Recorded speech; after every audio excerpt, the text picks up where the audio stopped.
Sudah saya jelaskan bahwa hidup selalu berakhir dengan kematian. Apabila datang kematian menimpa seseorang, datanglah kiamat baginya. Itu yang disebut dengan kiamat kecil. Hakikatnya mati adalah perpindahan dari kehidupan di dunia ini menuju kehidupan di alam barzakh. Menunggu kita di alam barzakh sampai datangnya saat kiamat. Entah 10 tahun, entah 100 tahun, entah 1000 tahun, hanya Allah saja yang maha tahu. Adapun orang-orang beriman yang melakukan amal kebajikan dalam kehidupan di dunia ini, masa penantian yang lama di alam barzakh buat mereka sebentar saja. Tetapi bagi orang-orang kafir yang ingkar, yang tidak beriman kepada Allah, yang hidup di dunia cuma menumpuk-numpuk dosa, tentu penantian di alam barzakh akan merupakan waktu yang sangat lama. Bukankah dalam kehidupan kita waktu itu memang relatif? Contoh misalnya, bagi pemuda-pemudi yang sedang duduk asyik memadu cinta, waktu 4-5 jam saja rasanya cuma 4-5 menit, tenggelam oleh keasikan. Tapi buat orang yang berbaring di rumah sakit, meratap di balik-balik apa itu tembok derita kata lagu, di balik dinding-dinding penjara, sehari bagai seminggu, seminggu rasa sebulan, sebulan boleh jadi rasa setahun. Penantian yang sangat lama. Kapan kiamat itu akan datang? Ini rahasia Allah. Jangankan kita yang orang awam, baginda Nabi sendiri tidak diberitahu oleh Allah kapan kiamat itu akan terjadi. Tetapi sungguh pun demikian, banyak hadis-hadis yang menjelaskan ciri atau tanda-tanda datangnya kiamat. Nah, kalau sudah bicara soal tanda kiamat itu ada 2. Pertama yang disebut alamatus sughra, tanda-tanda kecil. Ini waktunya masih ada tenggang. Ada yang dinamakan alamatul kubra, tanda-tanda besar. Artinya kiamat sudah diambang pintu. Apa tanda-tanda kecil dari datangnya hari kiamat itu?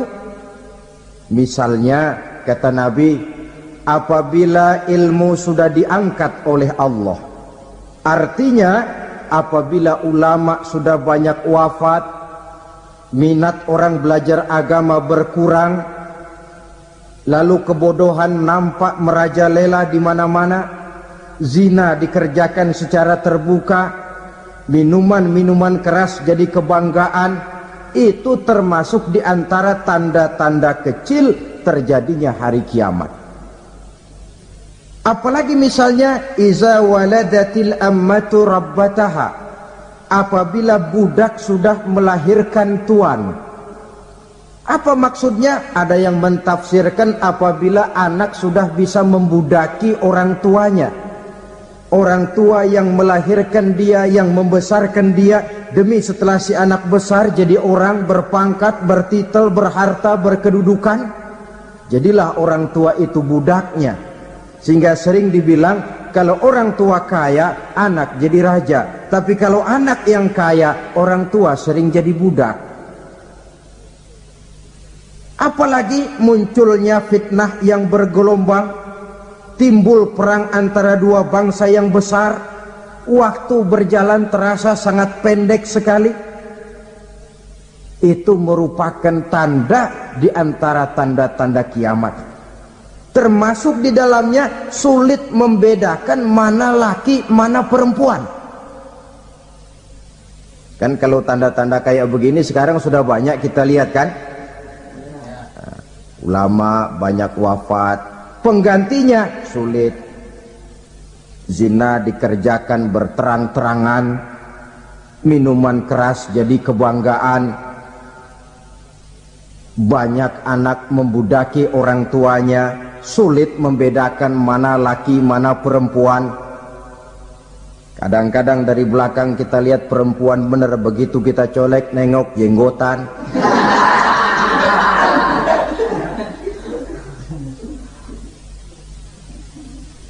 Ini termasuk tanda-tanda kecil, masih ada tenggang sampai akan terjadinya kiamat itu. Nah, yang dimaksud dengan tanda-tanda besar, ini tanda besar artinya kiamat sudah di ambang pintu. Pertama, matahari terbit dari sebelah barat. Apabila matahari sudah terbit dari arah sebelah barat, tertutuplah sudah pintu taubat. Bersabda Nabi kita, la taqumus sa'atu hatta tatlu'a syamsu min maghribiha. Tidak akan datang hari kiamat sampai matahari terbit dari arah sebelah barat. Fa iza tala'at, manakala matahari telah terbit dari arah sebelah barat, wa ra'ahan nasu, manusia banyak menyaksikan itu, amanu ajma'un, mereka pun lalu beriman. Yang tadinya kafir, yang tadinya ingkar, yang tadinya membangkang, setelah melihat matahari terbit dari sebelah barat, buru-buru beriman, berlomba-lomba mengucap dua kalimat syahadat.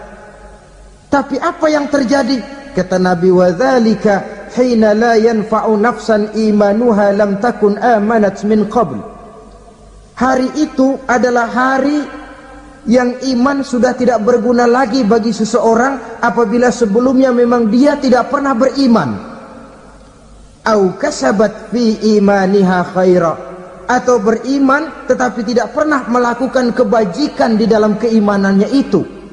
Hari yang sudah kasib, hari yang sudah terlambat, beriman tidak akan ada gunanya lagi. Ini pelajaran buat kita. Sebelum sang surya terbit dari sebelah barat, sebelum nafas sampai di tenggorokan, artinya pintu taubat masih terbuka. Kalau dua hal itu sudah terwujud, nafas sudah sampai di kerongkongan atau matahari sudah terbit dari arah sebelah barat, tertutuplah sudah pintu taubat. Tak ada lagi gunanya pangkat, jabatan, harta, bahkan beriman pun dalam suasana macam itu. Too late, kata orang Kulon. Sudah terlambat. Matahari terbit dari arah sebelah barat. Itu tanda besar, artinya kiamat sudah di ambang pintu. Lalu apalagi tanda besar? Munculnya Dajjal. Dajjal artinya pendusta-pendusta yang menyesatkan manusia. Ada dua macam Dajjal, saudara. Ada Dajjal kecil, ini Dajjal kelas teri. Kalau ini sejak zaman Rasulullah sudah ada itu. Tiap zaman ada. Di zaman Rasulullah misalnya ada yang bernama Aswad al-Unsi dari Yaman. Ada yang namanya Musailamah al-Kazzab dari Yamamah. Ada yang namanya Ibnu Sayyad dari Madinah. Ini Dajjal-Dajjal di zaman Rasul. Musailamatul Kazzab memproklamirkan diri jadi nabi dia. Di zaman Rasul masih hidup. Ini Dajjal zaman Nabi. Di zaman sahabat muncul Dajjal-Dajjal. Di zaman kita sekarang ini Dajjal-Dajjal pun gentayangan. Dajjal-Dajjal kelas teri. Kerjanya mendustakan manusia, menyesatkan manusia, memalingkan manusia dari jalan yang benar dan diridhoi oleh Allah Subhanahu wa taala. Adapun yang merupakan tanda besar dari datangnya kiamat, dajjal-dajjal kelas kakap, pembohong-pembohong besar yang menyesatkan masyarakat manusia berpaling dari jalan Allah mengikuti jalan mereka. Apa sih ciri dajjal itu? Kata Nabi dalam hadis Bukhari Muslim, innad dajjala, sesungguhnya yang namanya dajjal itu yakhruju, satu saat akan muncul mendekati hari kiamat, wa inna ma'ahu ma'an, si dajjal ini membawa air, wanaran, dan juga membawa api. Dua simbol. Di tangan yang satu dia bawa air, di tangan yang satu dia bawa api. Wa ammal ladzi yarahu an-nasu ma'an fanarun, adapun yang orang banyak lihat air, hakikatnya adalah api. Yang dilihat api, hakikatnya adalah air. Oleh sebab itu, kalau api yang ditawarkan, ambillah air. Kalau air yang ditawarkan, pilihlah api. Maksudnya apa ini? Ini bahasa simbol, saudara-saudara. Dajjal bicaranya seolah-olah untuk kepentingan manusia, menawarkan surga. Surga yang dia tawarkan hakikatnya neraka. Hai manusia, kalau kau mau bahagia, jangan dekat-dekat dengan agama. Sholat itu tidak efektif dan efisien, tidak produktif dari segi ekonomi itu. Menghadiri majelis taklim cuma buang-buang waktu. Tahajud, tasbih, tahlil, baca Quran, apa itu? Pekerjaan mubazir saja. Hidup ini cuma sekali, masa yang cuma sekali, manfaatkan dengan sebaik-baiknya. Mumpung, dibawanya sifat mumpung, tetapi dalam pengertian yang sangat negatif. Bicaranya seolah-olah untuk kepentingan manusia, tetapi sebenarnya menjerumuskan manusia. Menawarkan air, tapi sebenarnya api. Menawarkan api, tapi hakikatnya air. Buat apa kamu sholat? Buat apa kamu bayar zakat? Buat apa kamu puasa? Surga yang dicanangkan Dajjal, hakikatnya neraka. Neraka yang digambarkan Dajjal, pada dasarnya adalah surga. Jadi memutarbalikkan fakta itu kerjaan Dajjal. Yang hak jadi batil, yang batil dibilang hak, yang benar jadi salah, yang salah malah jadi benar. Tuntunan disuruh jadi tontonan, tontonan malah menjadi tuntunan. Itu pekerjaan Dajjal profesinya. Zamannya Nabi Adam, Dajjalnya kan iblis. Betul? Betul. Apa sih rayuan iblis itu? Allah setelah menciptakan Nabi Adam kan bilang, Adam, kau dan istrimu Hawa tinggal di surga ini. Seluruh fasilitas yang ada di surga persilahkan kau nikmati. Satu yang tidak boleh, jangan coba-coba dekati pohon khuldi. Dekat saja jangan, apalagi sampai memetiknya. Datang Dajjal yang namanya iblis ini. Adam, kamu tahu nggak kenapa tidak boleh makan buah khuldi? Ya nggak tahu, pokoknya saya dilarang. Bodoh kamu Dam. Khuldun artinya kekal. Kalau kamu makan itu buah, kau akan kekal di surga buat selamanya. Allah tidak kepengen, maka dilarang kamu makan buah khuldi. Kalau kau ingin kekal di surga Adam, makan saja. Saya bicara begini ini untuk kepentingan kamu Adam. Ini kan ciri-ciri Dajjal. Bicaranya sih seolah-olah untuk kepentingan Nabi Adam, hakikat sebenarnya menjerumuskan Nabi Adam supaya ingkar dan melanggar larangan dari Allah Subhanahu wa ta'ala. Jadi setelah muncul Dajjal, timbul kekacauan-kekacauan di masyarakat. Banyak yang terpengaruh, terpedaya dan terpesona, termasuk mereka yang memproklamirkan diri jadi nabi. mereka yang memproklamirkan diri jadi rasul di zaman sesudah Rasulullah wafat, itu adalah dajjal-dajjal. Maka saya ingatkan, kalau di zaman kita sekarang ini ada orang ngaku jadi nabi, ada orang ngaku jadi rasul, biar bahasa Arabnya kental, Quran hafal, hadis ribuan hadis hafal, biar pakai serban sampai menyengser ke tanah, bahasa Arabnya fasih, tapi dia mengaku jadi nabi, jadi rasul, kita umat Islam wajib tidak percaya, wajib untuk tidak percaya. Itulah dajjal-dajjal zaman kita sekarang ini. Tidak mustahil mereka datang mempengaruhi orang-orang awam supaya berpaling dari Rasulullah, mengikuti mereka.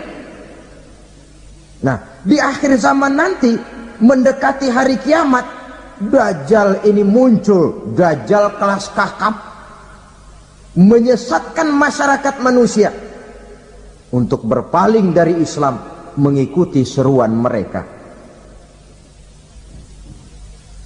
Apalagi di antara datangnya kiamat itu, tanda yang besar itu, turunnya Nabiullah Isa Al-Masih, putra Maryam.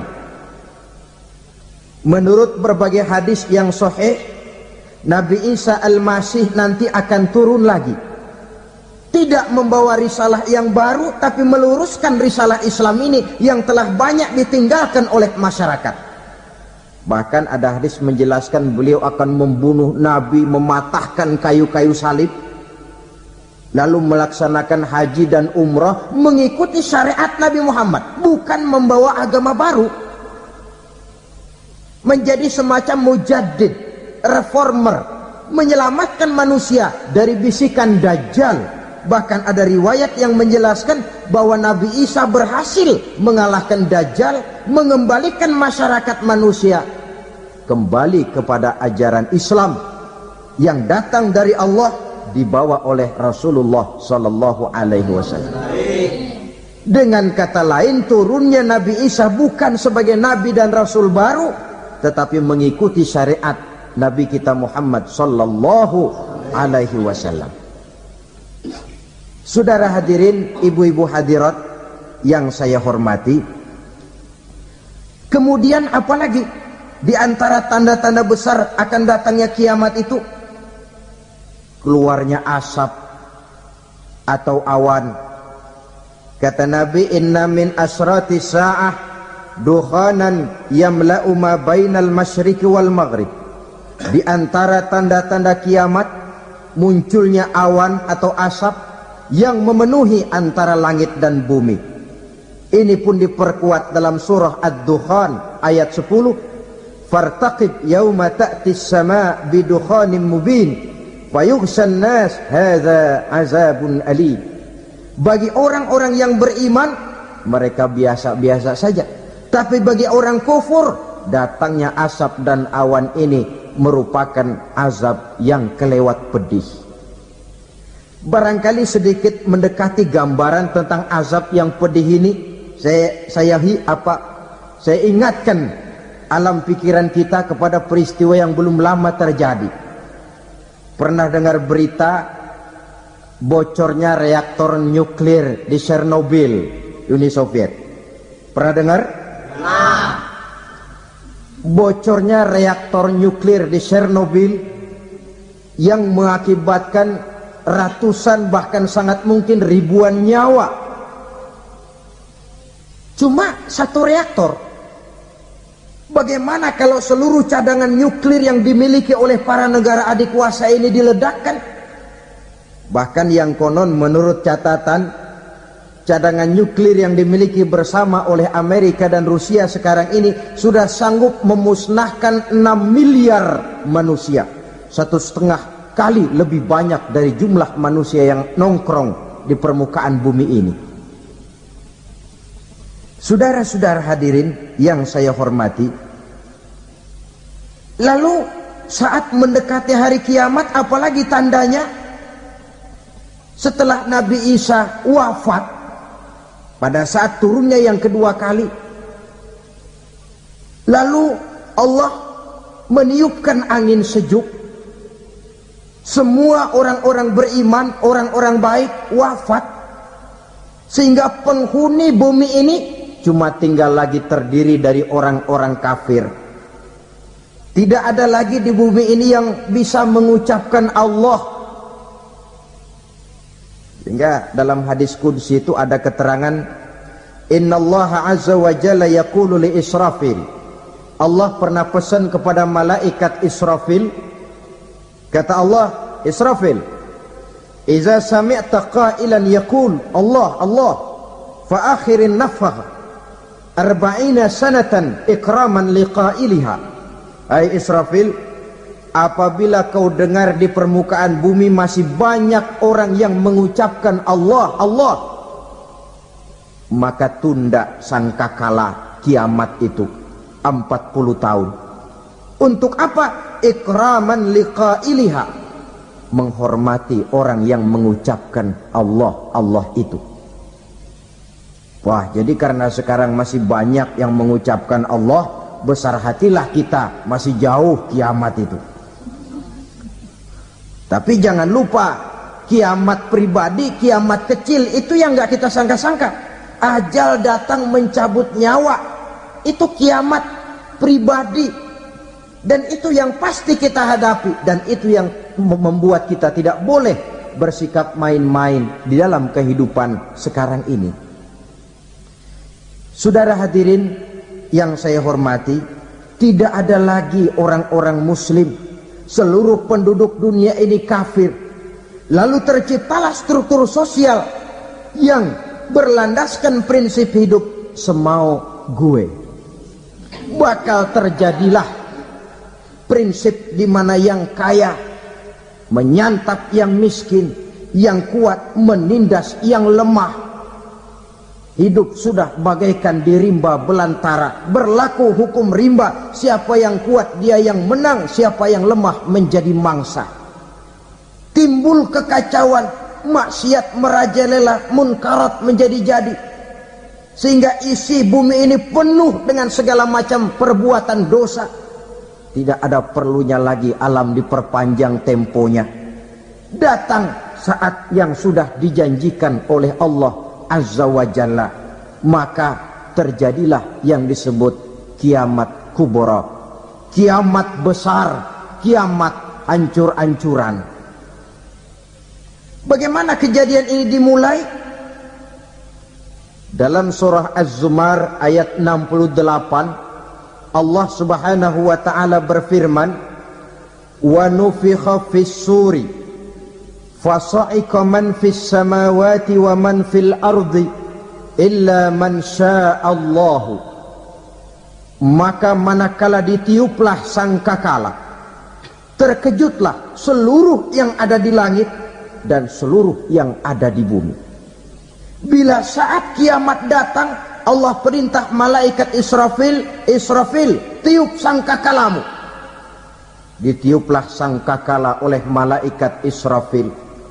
Yang akibat daripada tiupan itu, seluruh yang ada di langit, seluruh yang ada di permukaan bumi terkejut. Yang ada di langit siapa? Malaikat kan. Bayangin aja kalau malaikat kaget, apalagi kita. Terkejut seluruh makhluk yang ada di bumi, yang ada di langit mendengar suara sangkakala itu. Bunyinya tidak sanggup kita bayangkan dahsyatnya. Ledakan nuklir, ledakan neutron, belum apa-apa ketimbang bunyi sangkakala malaikat Israfil ini. Nah, lalu mendengar bunyi sangkakala ini, gemparlah makhluk, kacaulah alam. Bumi gempa, planet-planet bertabrakan, gunung meletus, air laut tumpah ke darat, angin topan bertiup, halilintar menyambar. Lalu semua yang bernama hidup mati total. Mati bareng tanpa persiapan. La haula wala quwata illa billah. Saya kadang-kadang dalam tafakur bermohon, ya Allah, mudah-mudahan saya enggak nemuin kiamat beneran. Ngeri. Tidak bisa kita bayangkan macam apa suasana seperti itu. Allah saja banyak memberikan gambaran, misalnya Al-Qari'ah, wa mal qari'ah, wa ma adraka mal qari'ah. Kejadian yang menggemparkan. Tahukah kamu apa kejadian yang menggemparkan itu? Yauma yakunun nasu kal farasil mabsus wa takunul jibalu kal ihnil manfus. Pada saat itu manusia berterbangan bagai kupu-kupu, gunung berterbangan seperti kapas ditiup angin. Gunung saja macam kapas, konon lagi manusia. Kematian total, mulai semut sampai gajah mati, jin mati, iblis mati, malaikat mati. Malaikat saja mati. Saudara hadirin yang saya hormati, kematian total yang tanpa persiapan. Orang bilang, Pak, kalau mati bareng begitu yang repot malaikat maut dong ya. Cabut sana, cabut sini. Itu kalau menurut logika kita, mestinya begitu menurut logika. Tapi logika juga yang bilang nggak perlu serepot itu. Sebab untuk mematikan listrik di wilayah DKI, di wilayah Jakarta, nggak perlu tiap rumah didatengin matiin ya lama. Cukup dari kantor pusatnya saja PLN tekan satu tombol, gelaplah seluruh Jakarta. Saudara hadirin yang saya hormati, kematian total. Lalu setelah kematian total, planet-planet juga mati, dalam arti tidak bergerak dan beredar. Angin mati, dalam arti tidak bertiup. Air mati, dalam arti tidak ada riak gelombang. Pokoknya semua mati. Kullu nafsin za'iqatul maut, semua yang bernafas mati. Dalam ayat lain, kullu man 'alaiha fan, semua yang ada di permukaan bumi fana. Yang kekal cuma Allah Subhanahu wa ta'ala. Yang paling belakang mati malaikat maut dan malaikat Israfil. Tapi mati juga sesuai dengan janji Allah. Menurut hadis Bukhari Muslim dari Abi Hurairah, masa tenggang waktu antara kematian total pada tiupan sangkakala pertama dengan proses kebangkitan pada tiupan sangkakala kedua 40 lamanya. Tidak dijelaskan oleh Abi Hurairah 40 jam, apa 40 hari, apa 40 tahun. Hadis-hadis cuma menyebutkan 40 saja. Sunyi alam, yang tinggal cuma Allah saja lagi. Ketika itu Allah berseru-seru, katanya, limanil mulkul yauma, siapa para penguasa hari ini?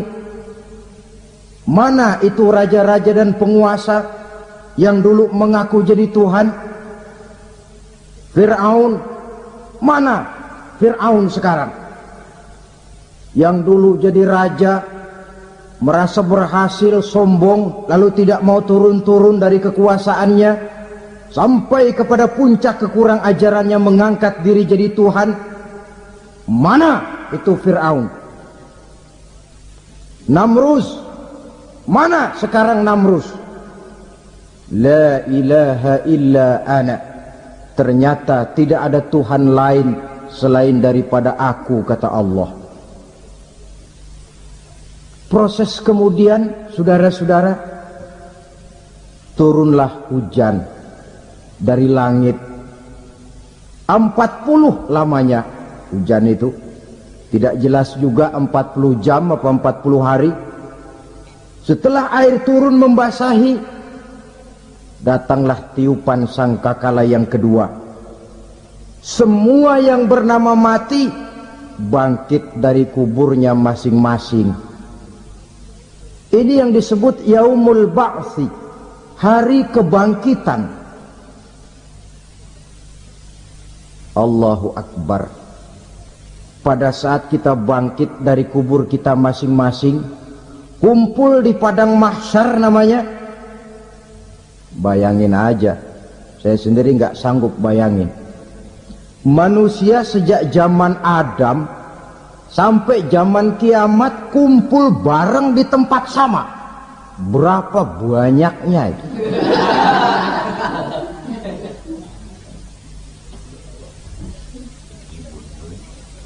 Dan yang luar biasa menurut satu riwayat, pada saat bangkit itu, Masya Allah, roman muka kita berubah,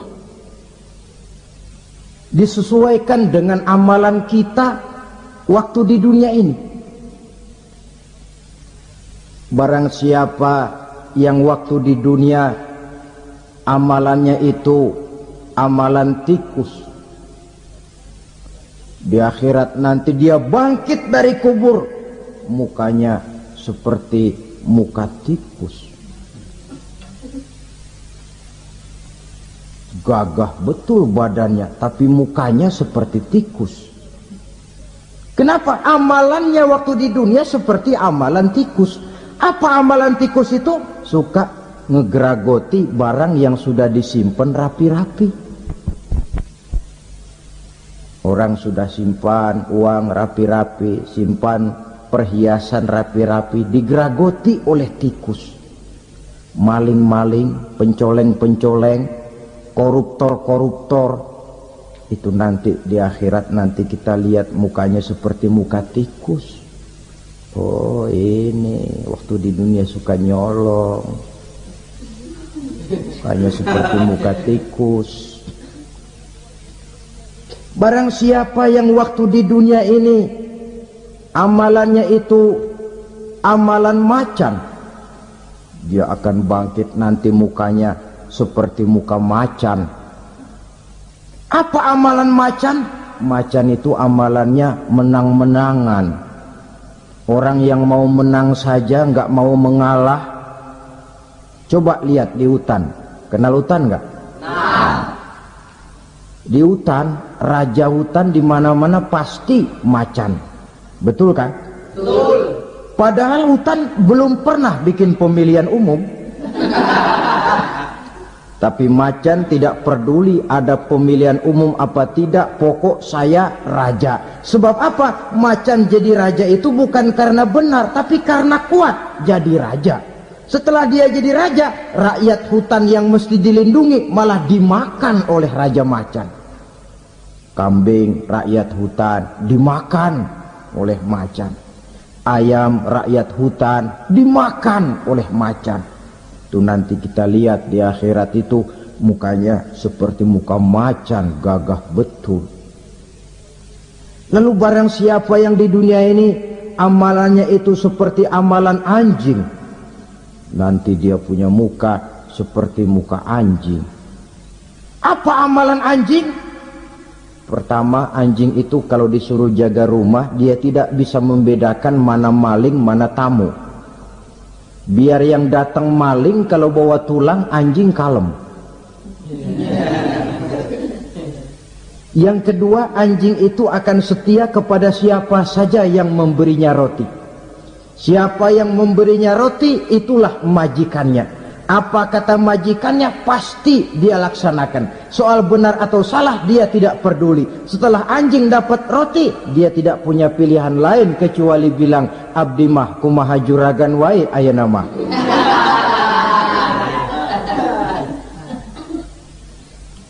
Saudara hadirin yang saya hormati, berkumpul di padang mahsyar, tiap orang sibuk dengan persoalannya masing-masing. Matahari waktu itu didekatkan oleh Allah, panas luar biasa. Ada yang saking panasnya itu mencucurkan peluh keringat sampai sebatas mata kakinya, ada yang keringatnya sampai sedengkulnya, ada yang keringatnya sampai sepusatnya, ada yang keringatnya mengalir sampai sebahunya, ada yang kelelap oleh keringatnya sendiri, sementara orang di sampingnya nggak apa-apa. Bergantung lagi amalan dia waktu di dunia ini. Saudara-saudara, sebagian orang dalam kepanikan padang mahsyar berombong-rombong datang mereka menghadap Nabi Adam. Ya Adam, anta abal bashar. Hai Adam, Tuhan adalah bapak moyang manusia. Kami sebentar lagi akan disidang, dimintakan pertanggungan jawab. Tolonglah kami, hai Adam. Kata Nabi Adam, jangankan nolongin sampean, saya sendiri tanggung jawab di hadapan Allah ketika dulu tidak boleh makan khuldi, saya serobot. Sudahlah, urus diri masing-masing saja, nafsi. Begitu kata Nabi Nuh, begitu kata Nabi Ibrahim. Tiap orang bertanggung jawab sendiri-sendiri. Ketika itulah saudara-saudara, nikmatnya menjadi umat Nabi besar Muhammad sallallahu alaihi wasallam. Sebab apa? Walaupun menurut abjad kita ini umat paling belakang, kan paling belakang kita ini toh, karena Nabi Muhammad adalah Nabi akhir, tapi akan dihisap lebih dulu, lewat di atas sirat lebih dulu, masuk surga lebih dahulu ketimbang umat-umat belakangan. Ketika Rasul mendekati ajal, beliau tanyakan itu kepada malaikat Jibril. Malaikat Jibril berkata, Muhammad jangan khawatir, Allah sudah berjanji, inni haramtul jannata ala sairil anbiya hatta tadkhulaha anta, wa haramtuha ala sairil umami hatta tadkhulaha ummatuka. Surga aku haramkan buat seluruh nabi kecuali kalau engkau Muhammad sudah masuk ke dalamnya, dan surga aku haramkan buat seluruh umat kecuali kalau umatmu Muhammad sudah masuk ke dalamnya. Logikanya, walaupun menurut abjad kita umat paling belakang, bakal dihisap paling dulu, lewat di atas sirat paling dulu, masuk surga paling dulu, kalau mampir ke neraka juga paling dulu. Ya resiko.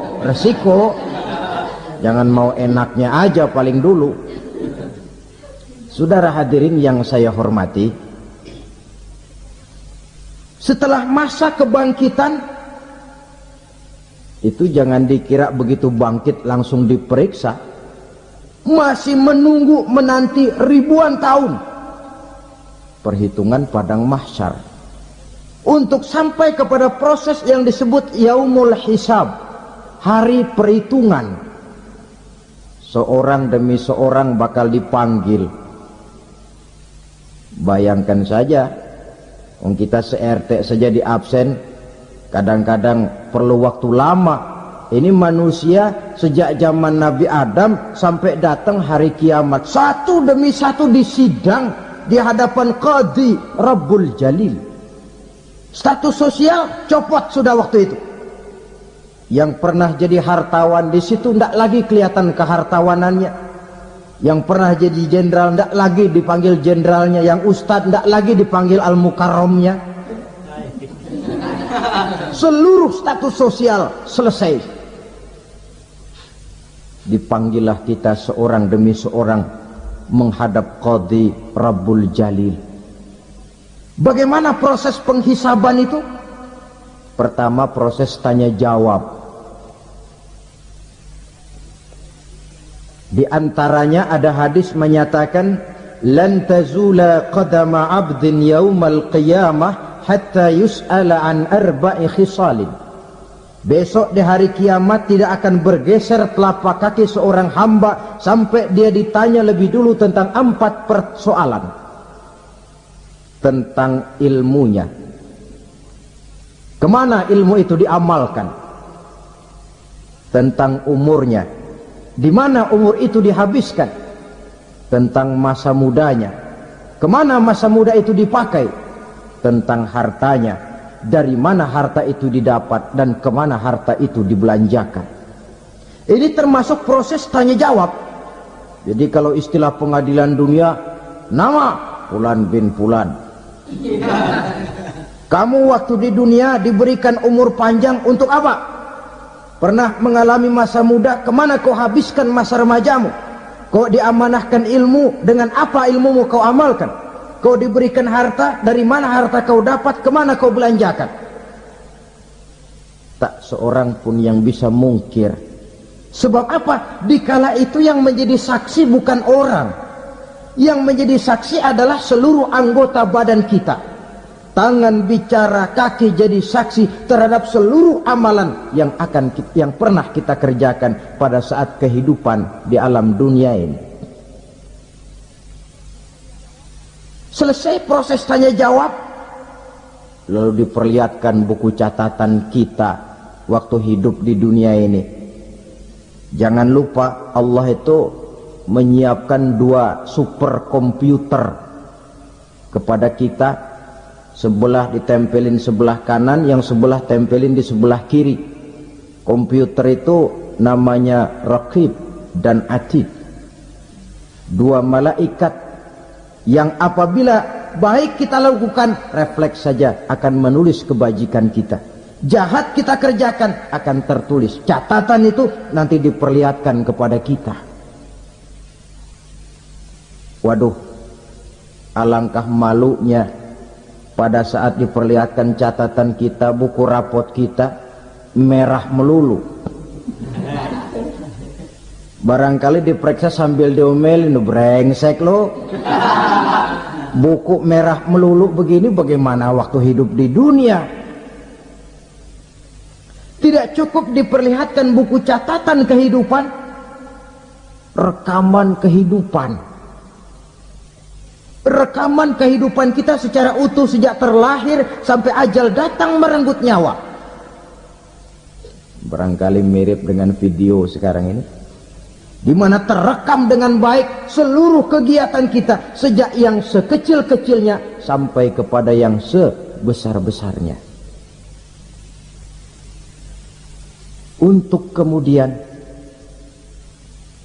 kita pun menerima balasan.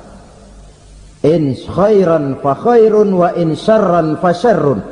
Kalau baik ya baik balasannya, kalau jahat ya jahat juga balasannya. Catatan-catatan kita diberikan. Kalau banyak kebajikannya diberikan di tangan kanan dengan cara yang halus. Kalau banyak kejahatannya diberikan dari sebelah kiri atau dilempar dari belakang. Itulah sebabnya sejak di dunia ini kita sudah mohon kepada Allah. Ketika berwudu membasuh tangan kanan, apa kita bilang? Allahumma a'tini kitabi biyamini wa hasibni hisaban yasira. Ya Allah, berikan saya kitab di tangan kanan, dan kalau saya memang perlu dihisap, hisaplah saya yang seringan-ringannya. Tangan kiri berlindung kita kepada Allah, jangan sampai diberikan kitab di tangan kiri atau dari arah sebelah belakang. Wa a'udzubika an tu'tiya kitabi bishimali aw min wara'i zuhri, dari arah sebelah belakang. Na'udzubillah min dzalik. Setelah selesai lewat proses penghisaban, lewat mizan, timbangan, maka yang sudah selesai dihisab itu bergeraklah menuju sirat, jembatan yang terbentang menuju surga melalui neraka. Saudara-saudara, panjangnya perjalanan sirat itu memakan waktu ratusan tahun. Tetapi orang yang lewat di atas sirat pun macam-macam, bergantung amalannya ketika di dunia ini. Ada yang lewat di atas sirat itu kalbarkil khatib, seperti kilat yang menyambar, lep, sudah sampai dia di surga. Cepat bukan main. Ada yang lewat di atas sirat itu seperti orang lari-lari. Ada yang lewat di atas sirat itu seperti orang jalan biasa. Ada yang sambil merangkak, ada yang sambil ngesor, ada yang sambil gelayutan, ada yang selamat sampai ke ujung ke surga, ada yang tergelincir jatuh masuk ke dalam neraka, bergantung amalannya dalam kehidupan di dunia sekarang ini. Tiap kita akan melewati yang namanya sirat ini. Saudara-saudara kaum muslimin yang saya hormati, dengan demikian mereka yang selamat melalui sirat sampai ke terminal akhir surga, mereka yang ketika dihisab ternyata banyak kejahatannya daripada kebaikannya, mereka singgah di dalam neraka. Nah, adapun orang-orang yang beriman menurut ayat Quran dan hadis Nabi itu nanti ada bermacam-macam. Ada orang beriman itu yang dimasukkan surga. Ada orang beriman itu yang dimasukkan ke dalam surga. Ada orang beriman itu yang disebut penduduk surga. Kenapa lain-lain, Pak? Karena waktu di dunia amalannya juga lain-lain. Ada orang beriman yang masuk surga. Ini paling murah tiketnya. Mau masuk surga? Kata Nabi begini, ma min abdin qala la ilaha illallah thumma mata ala dhalik illa dakhala al-jannah. Kalau seorang hamba sudah mengucap dua kalimat syahadat, dia yakin dengan kebenaran kalimat itu sampai matinya, orang itu akan masuk surga. Abi Dzar yang waktu itu diajak bicara heran, ya Rasul kok gampang betul? Iya, walaupun orang itu mencuri, iya, walaupun orang itu berzina, iya, biar dia mencuri, biar dia berzina, kalau dia sudah mengucap dua kalimat syahadat, dia yakin dengan kebenaran kalimat itu sampai matinya, itu orang akan masuk surga. Jadi masuk surga cukup dua kalimat syahadat, yakin sampai mati, masuk surga. Itu perkara masuk. Tapi kalau pertanyaannya diterusin, masuknya kapan, Pak? Nah, ini lain lagi urusannya. Sebab ada yang masuknya itu langsung, ada yang mampir dulu. Di sana tempat cuma dua, kalau tidak surga, neraka. Mau ke surga tapi mampir dulu, yang mampirnya jelas di neraka. Kenapa? Dalam hadis qudsi ada riwayat, nanti itu di akhirat, setelah Allah selesai mengatur penduduk surga masuk surga, yang neraka masuk neraka, Allah berkata kepada malaikat Malik, malaikat Malik, labaik ya Allah, itu bajingan-bajingan tengik, manusia-manusia durjana yang waktu di dunia tidak mau sujud, jauh dari ulama, gemar melakukan yang munkarat dan maksiat, hidup di tengah masyarakat selalu jadi bibit keonaran, kufur, sudah masuk neraka semua. Sudah ya Allah. Nah, kalau sudah, coba sekarang kamu masuk, Malik. Saya, iya, masuk neraka. Mau apa ya Allah? Kata Allah, akhriju minan nar man kana fi qalbihi misqala habbatin min khardalin min iman. Kau masuk neraka, cari di dalam neraka orang-orang yang ada imannya walaupun kecil sebesar biji zarah, angkat mereka keluar. Masuk malaikat Malik ke neraka, cari orang yang ada imannya, korek-korek. Ya repot, udah pada gosong. Yang ada imannya diangkat ke atas, yang ada imannya diangkat ke atas, lalu dimandikan di Nahrul Hayat, namanya sungai kehidupan di akhirat nanti. Cakep lagi rupanya, bersih lagi wajahnya, apel di hadapan Allah. Kata Allah, bagaimana mas? Kapok nggak sampean? Kapok ya Allah. Nah, kalau kapok, idhab fadkhulil jannah, pergi masuk surga sana.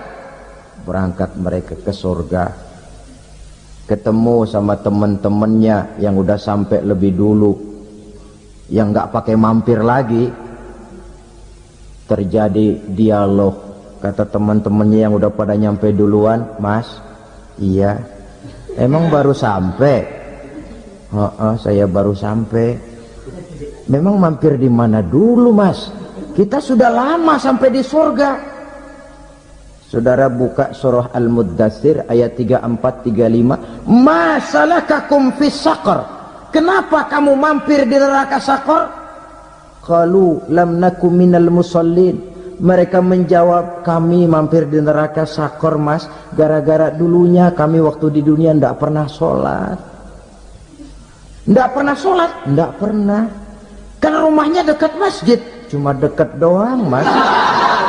Sholat mah enggak saya.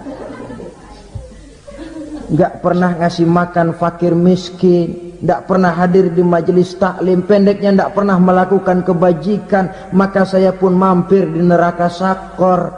Untung betul saya punya iman, Mas, sedikit. Waktu hidup di dunia dulu saya pernah mengucap 2 kalimat syahadat, sekali-kalinya waktu mau kawin. Masya Allah, untung saja kawin. Kalau nggak kawin polos.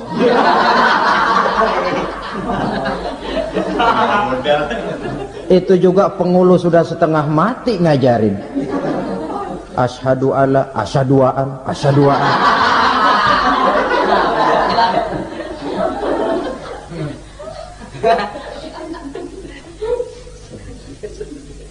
Ini namanya masuk surga, ada mampir dulu. Ada pula orang mukmin itu yang dimasukkan surga. Namanya dimasukkan kan terima beres. Saya masuk ke rumah, jalan sendiri, cari tempat sendiri. Saya dimasukkan ke dalam rumah, terima beres, pokok ada di dalam, itu dimasukkan namanya. Nggak pakai mampir. Tapi tentu tiketnya lebih mahal ketimbang yang pertama tadi. Apa kata Allah? Innal ladzina amanu wa amilus salihat la ukaffiranna anhum sayyi'atihim wa la udkhilannahum jannah. Sesungguhnya orang-orang yang beriman kemudian beramal soleh, kami hapuskan segala dosa dan kesalahannya, kami masukkan mereka ke dalam surga. Lihat ayatnya, Allah yang memasukkan, kita yang dimasukkan. Tidak pakai transit, tidak usah mampir. Cuma tidak cukup syahadat, tidak cukup amanu, tapi diiringi dengan wa'amilus salih. Iman, amal. Tidak cukup syahadat, lalu dibuktikan dia sholat, dia zakat, puasa, lalu dia melakukan berbagai macam kebajikan. Ini yang menyebabkan dia tidak pakai mampir di tempat yang bernama Saqar. Lalu ada pula orang mukmin itu yang disebut penduduk surga. Wah, ini sudah VIP ini. Ashabul jannah, penduduk surga. Siapa mereka? Kata Allah, innal ladzina amanu summa istaqamu fala khaufun 'alaihim wala hum yahzanun ulaika ashabul jannah hum fiha khalidun. Sesungguhnya orang-orang yang beriman lalu istiqamah, tetap dalam melaksanakan perintah Allah, tidak goyah, tidak labil tapi stabil, istiqamah, mereka tidak takut dan tidak bersedih hati. Merekalah penduduk surga. Iman, istiqamah. Tidak punya duit, sembahyang. Banyak duit, sembahyang. Miskin, sembahyang. Kaya, tetap sembahyang. Istiqomah. Kadang orang kalau susah rajin ke masjid, banyak duitnya ngelihat masjid melengos. Itu yang dibilang waktu miskin hamba Allah, setelah kaya jadi hamba harta. Bergeser, tidak ada nilai istiqomahnya. Saudara-saudara, dengan begitu penduduk neraka itu dua. Ada penduduk permanen, ada penduduk yang semi permanen. Yang semi permanen orang-orang beriman yang mempunyai dosa besar. Mereka masuk ke neraka untuk menerima azab sesuai dengan dosanya. Bila selesai masa azab itu, mereka akan diangkat untuk ditempatkan kembali ke dalam surganya Allah Subhanahu wa ta'ala. Nah, Dikala itulah saudara-saudara ada yang disebut syafaat dari Rasulullah Sallallahu Alaihi Wasallam. Tapi tentu jangan lupa syafaat ini ibarat kain menambal dia. Kita punya kain bolong-bolong sedikit, syafaat yang menambal. Solat kita ada kurang dikit, sedekah kita ada campur riak dikit, amalan kita ada tidak karena Allah dikit, kita berharap syafaat. Jadi biarlah kain masih bolong-bolong, yang penting punya kain. Tapi kalau kainnya tidak ada, yang ditambal apanya? Sholat tidak, puasa tidak, zakat tidak, berharap syafaat saja ya, terlalu berlebihan itu. Saudara hadirin yang saya hormati, apabila selesai proses penghisaban, proses penghitungan, maka dikala itulah manusia terbagi dalam dua kelompok besar. Fariqun fil jannah wa fariqun fis sa'ir. Sekelompok orang-orang beruntung yang masuk ke dalam surga, dan sekelompok lagi masuk ke dalam neraka. Menurut ayat Quran dan hadis Nabi itu nanti ada bermacam-macam. Ada orang beriman itu yang dimasukkan surga. Ada orang beriman itu yang dimasukkan ke dalam surga. Ada orang beriman itu yang disebut penduduk surga. Kenapa lain-lain, Pak? Karena waktu di dunia amalannya juga lain-lain. Ada orang beriman yang masuk surga. Ini paling murah tiketnya. Mau masuk surga? Kata Nabi begini, ma min abdin qala la ilaha illallah thumma mata ala dhalik illa dakhalal jannah. Kalau seorang hamba sudah mengucap dua kalimat syahadat, dia yakin dengan kebenaran kalimat itu sampai matinya, orang itu akan masuk surga. Abi Dzar yang waktu itu diajak bicara heran, ya Rasul kok gampang betul? Iya, walaupun orang itu mencuri, iya. Walaupun orang itu berzina, iya. Biar dia mencuri, biar dia berzina, kalau dia sudah mengucap dua kalimat syahadat, dia yakin dengan kebenaran kalimat itu sampai matinya, itu orang akan masuk surga. Jadi masuk surga cukup dua kalimat syahadat, yakin sampai mati, masuk surga. Itu perkara masuk. Tapi kalau pertanyaannya diterusin, masuknya kapan, Pak? Nah, ini lain lagi urusannya. Sebab ada yang masuknya itu langsung, ada yang mampir dulu. Di sana tempat cuma dua, kalau tidak surga, neraka.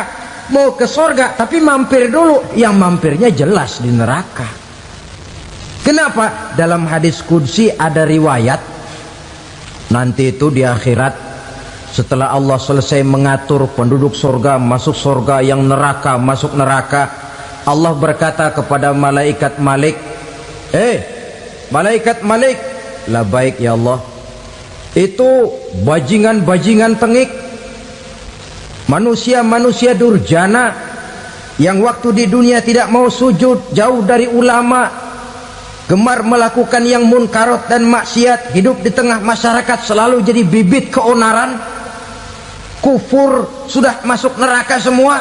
Sudah ya Allah. Nah, kalau sudah, coba sekarang kamu masuk, Malik. Saya, iya, masuk neraka. Mau apa ya Allah? Kata Allah, akhriju minan nar man kana fi qalbihi misqala habbatin min khardalin min iman. Kau masuk neraka, cari di dalam neraka orang-orang yang ada imannya walaupun kecil sebesar biji zarah, angkat mereka keluar. Masuk malaikat Malik ke neraka, cari orang yang ada imannya, korek-korek. Ya repot, udah pada gosong. Yang ada imannya diangkat ke atas, yang ada imannya diangkat ke atas, lalu dimandikan di Nahrul Hayat, namanya sungai kehidupan di akhirat nanti. cakep lagi rupanya, bersih lagi wajahnya, apel di hadapan Allah. Kata Allah, bagaimana mas? Kapok nggak sampean? Kapok ya Allah. Nah, kalau kapok, idhab fadkhulil jannah, pergi masuk surga sana. Berangkat mereka ke surga, ketemu sama teman-temannya yang udah sampai lebih dulu, yang nggak pakai mampir lagi. Terjadi dialog. Kata teman-temannya yang udah pada nyampe duluan, mas, iya, emang baru sampai? Saya baru sampai. Memang mampir di mana dulu mas? Kita sudah lama sampai di surga. Saudara buka surah Al-Muddatsir ayat 34-35. Ma salakakum fis saqar? Kenapa kamu mampir di neraka Saqar? Qalu lam naku minal musallin. Mereka menjawab, kami mampir di neraka Saqar mas, gara-gara dulunya kami waktu di dunia ndak pernah sholat. Ndak pernah sholat? Ndak pernah. Kan rumahnya dekat masjid. Cuma dekat doang mas. Sholat mah enggak saya. Nggak pernah ngasih makan fakir miskin, nggak pernah hadir di majelis taklim, pendeknya nggak pernah melakukan kebajikan, maka saya pun mampir di neraka Saqar. Untung betul saya punya iman mas, sedikit. Waktu hidup di dunia dulu saya pernah mengucap 2 kalimat syahadat, sekali-kalinya waktu mau kawin. Masya Allah. Untung saja kawin, kalau nggak kawin polos.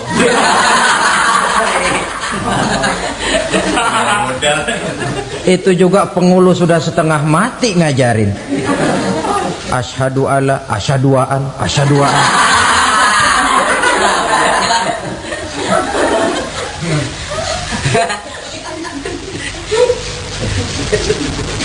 Ini namanya masuk surga, ada mampir dulu.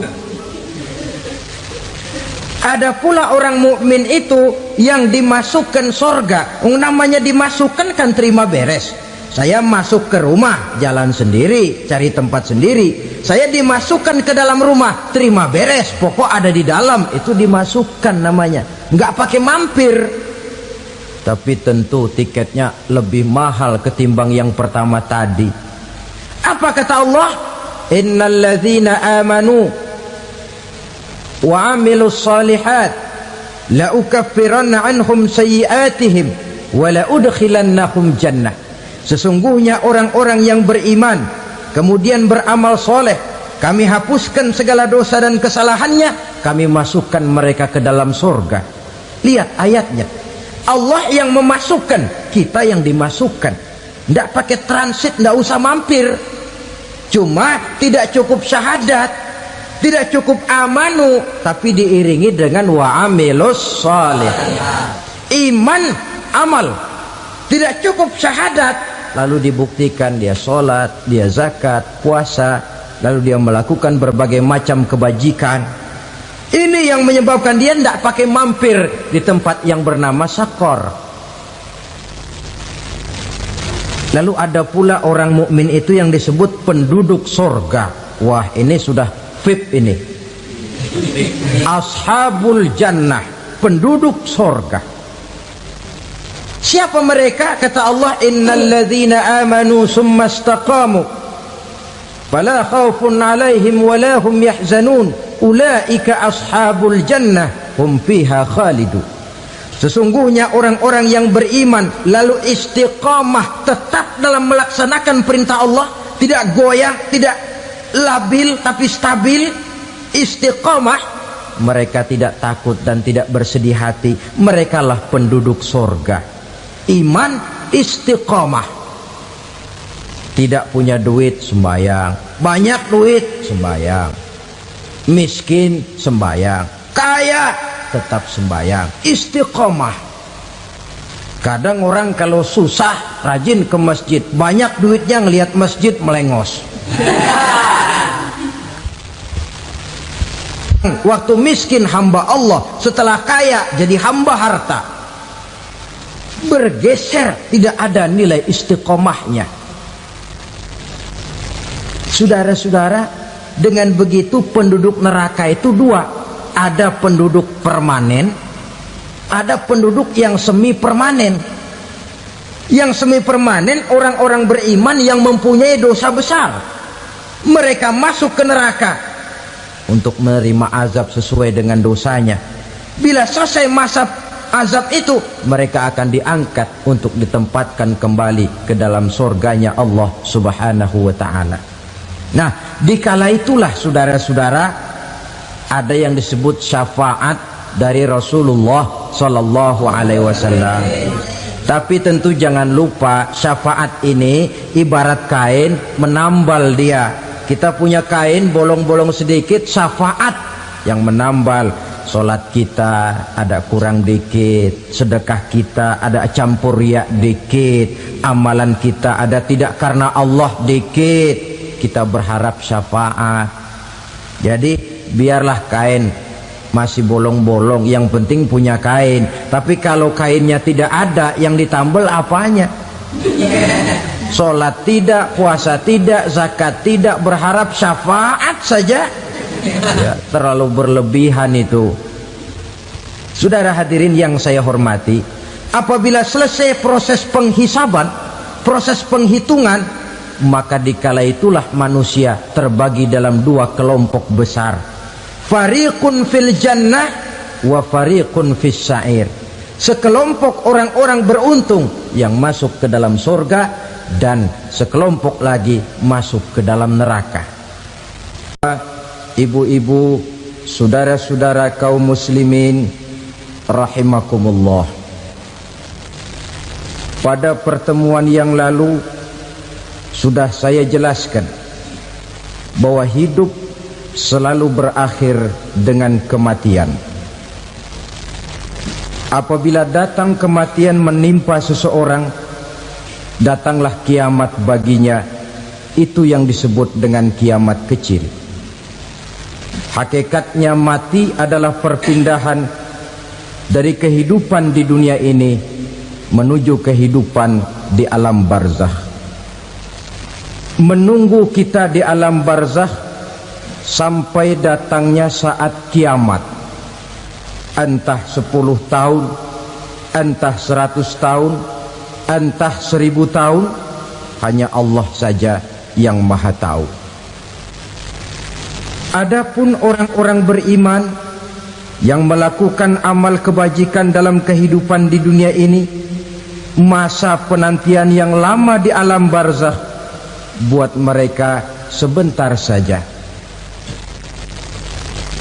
Tetapi bagi orang-orang kafir yang ingkar, yang tidak beriman kepada Allah, yang hidup di dunia cuma menumpuk-numpuk dosa, tentu penantian di alam barzakh akan merupakan waktu yang sangat lama. Bukankah dalam kehidupan kita waktu itu memang relatif? Contoh misalnya, bagi pemuda-pemudi yang sedang duduk asyik memadu cinta, waktu 4-5 jam saja rasanya cuma 4-5 menit, tenggelam oleh keasikan. Tapi buat orang yang berbaring di rumah sakit, meratap di balik-balik apa itu tembok derita kata lagu, di balik dinding-dinding penjara, sehari bagai seminggu, seminggu rasa sebulan, sebulan boleh jadi rasa setahun. Penantian yang sangat lama. Kapan kiamat itu akan datang? Ini rahasia Allah. Jangankan kita yang orang awam, baginda Nabi sendiri tidak diberitahu oleh Allah kapan kiamat itu akan terjadi. Tetapi sungguh pun demikian, banyak hadis-hadis yang menjelaskan ciri atau tanda-tanda datangnya kiamat. Nah, kalau sudah bicara soal tanda, tanda kiamat itu ada dua. Pertama yang disebut alamatus sughra, tanda-tanda kecil. Ini waktunya masih ada tenggang. Ada yang dinamakan alamatul kubra, tanda-tanda besar, artinya kiamat sudah diambang pintu. Apa tanda-tanda kecil dari datangnya hari kiamat itu? Misalnya kata Nabi, apabila ilmu sudah diangkat oleh Allah, artinya apabila ulama sudah banyak wafat, minat orang belajar agama berkurang, lalu kebodohan nampak merajalela di mana-mana, zina dikerjakan secara terbuka, minuman-minuman keras jadi kebanggaan. Itu termasuk di antara tanda-tanda kecil terjadinya hari kiamat. Apalagi misalnya iza waladatil ammatu rabbataha, apabila budak sudah melahirkan tuan. Apa maksudnya? Ada yang mentafsirkan apabila anak sudah bisa membudaki orang tuanya. Orang tua yang melahirkan dia, yang membesarkan dia, demi setelah si anak besar jadi orang berpangkat, bertitel, berharta, berkedudukan, jadilah orang tua itu budaknya. Sehingga sering dibilang kalau orang tua kaya, anak jadi raja. Tapi kalau anak yang kaya, orang tua sering jadi budak. Apalagi munculnya fitnah yang bergelombang, timbul perang antara dua bangsa yang besar, waktu berjalan terasa sangat pendek sekali. Itu merupakan tanda di antara tanda-tanda kiamat. Termasuk di dalamnya sulit membedakan mana laki mana perempuan. Kan kalau tanda-tanda kayak begini sekarang sudah banyak kita lihat kan. Ulama banyak wafat, penggantinya sulit. Zina dikerjakan berterang-terangan, minuman keras jadi kebanggaan, banyak anak membudaki orang tuanya, sulit membedakan mana laki mana perempuan. Kadang-kadang dari belakang kita lihat perempuan bener, begitu kita colek nengok jenggotan.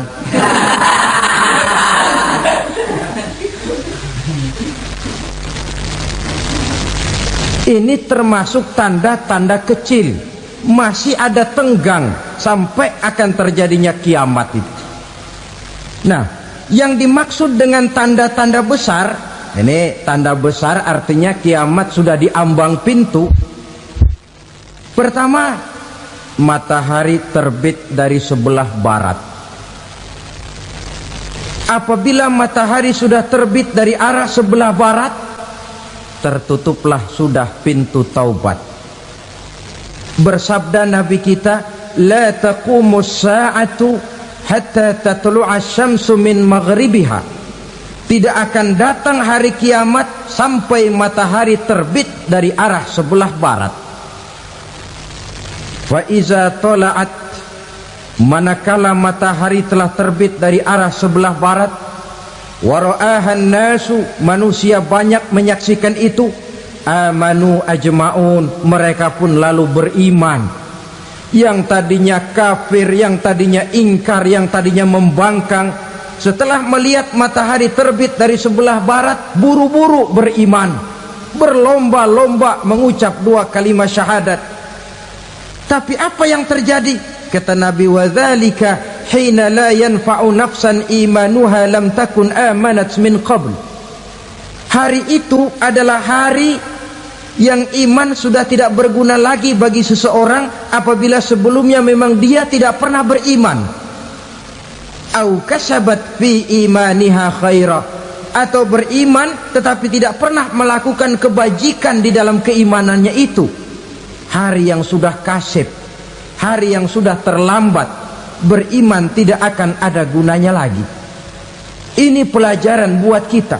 Sebelum sang surya terbit dari sebelah barat, sebelum nafas sampai di tenggorokan, artinya pintu taubat masih terbuka. Kalau dua hal itu sudah terwujud, nafas sudah sampai di kerongkongan atau matahari sudah terbit dari arah sebelah barat, tertutuplah sudah pintu taubat. Tak ada lagi gunanya pangkat, jabatan, harta, bahkan beriman pun dalam suasana macam itu. Too late, kata orang Kulon. Sudah terlambat. Matahari terbit dari arah sebelah barat. Itu tanda besar, artinya kiamat sudah di ambang pintu. Lalu apalagi tanda besar? Munculnya Dajjal.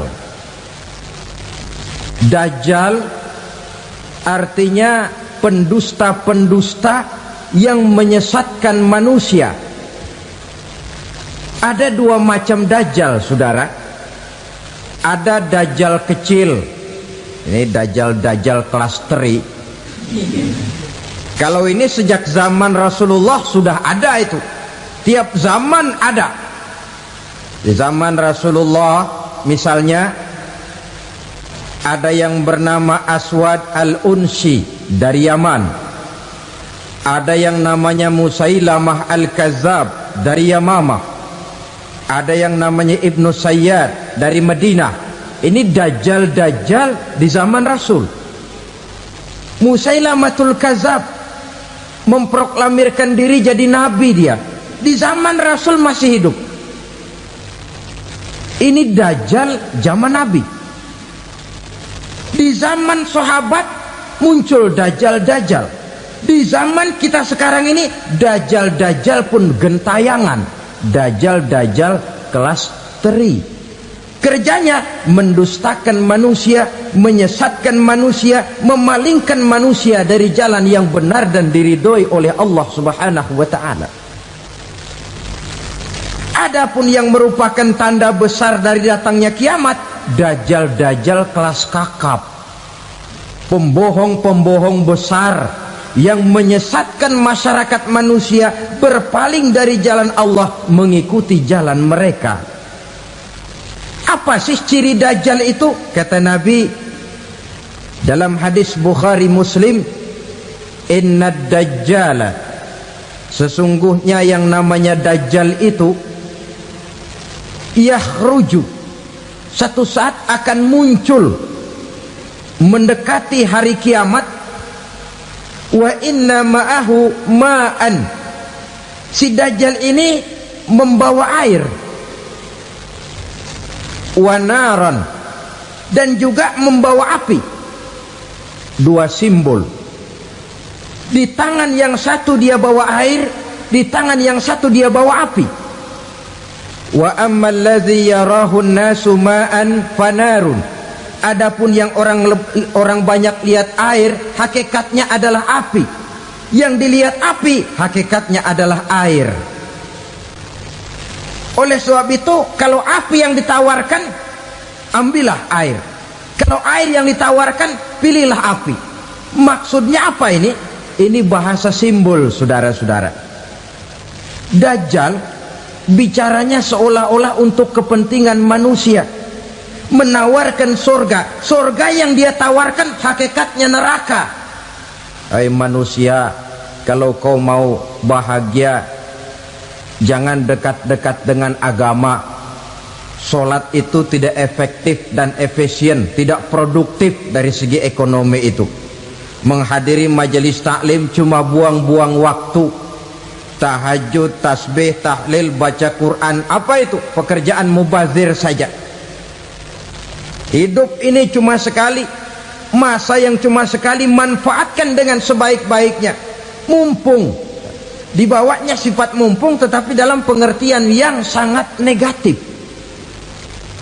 Bicaranya seolah-olah untuk kepentingan manusia.